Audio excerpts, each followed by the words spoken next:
İranın İranın minlərlə ballistik raketləri var. Doğrudan da həqiqətən də onların indiyə qədər deyilən 3000 civarında olan raketlərin hardasa yarısı istifadə olunub. Ona görə də mütəxəssislər hesablayıblar gün ərzində neçə raketdən istifadə olunur, hansı obyektlərə, təxmini.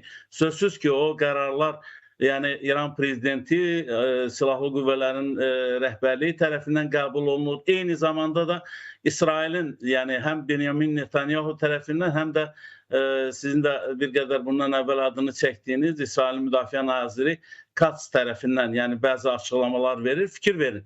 Səhər saatlarında, yəni İsrail Müdafiə Nazirinin açıqlaması bir qədər yəqin ki, cümləyə diqqət yetirdiniz. Yəni Tehran sakinləri bunun bədəlini ödəyəcəklər ifadəsi var idi. Baxın, yəni Tehran sakinləri bu prosesdə sadəcə olaraq elə necə Tel Aviv sakinləri əziyyət çəkirlərsə, Tehran sakinləri də eyni şəkildə yəni bu baş verən münaqişədən əziyyət çəkirlər. Və baxın, artıq hiss olunur ki, tərəflər daha çox İran tərəfi, yəni danışıqlara meyillidir və hiss olunur ki, onlar danışıqlar masasını istəyirlər və təəssüflər olsun ki, Amerika prezidenti yenidən yəni öz ritorikasındadır. Bilirsiniz, bu dəqiqələrdə o Kanadada keçirilən deməli sammitdə yenə də 2 sənədin imzalanmasından imtina eləyib, yenə də deməli belə deyək də patronajlığın etdiyi Rusiyanın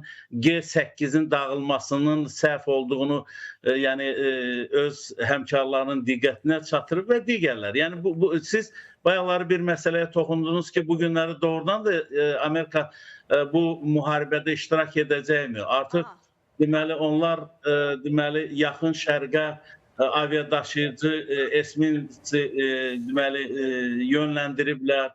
Hər şey mümkündür, hər şey baş verə bilər. Çünki Netanyahu ilə Trump arasında müəyyən razılaşma var və baxmayaraq ki, zaman-zaman onların bəziləri deyir ki, yox, bizim bu məsələdə heç bir rolumuz yoxdur, mənim xəbərim yoxdur, sonra deyir, mənim xəbərim var idi, mənim bütün məlumatlar yəni mənlə razılaşdırılıb. Əlbəttə ki, mən bilirəm ki, İsrail, Amerika Birləşmiş Ştatlarsız, yəni bu münaqişəyə girişməzdi və ona müəyyən söz və vədlər verilib və ola bilsin ki, İsrail də gözləmirdi ki, yəni İran tərəfindən bu dəfə yəni bu şəkildə dağıntılar, ölüm, itimlər ola bilər. Yəni İsrail də müəyyən itkilərə məruz qalıb. Üzeyir bəy, siz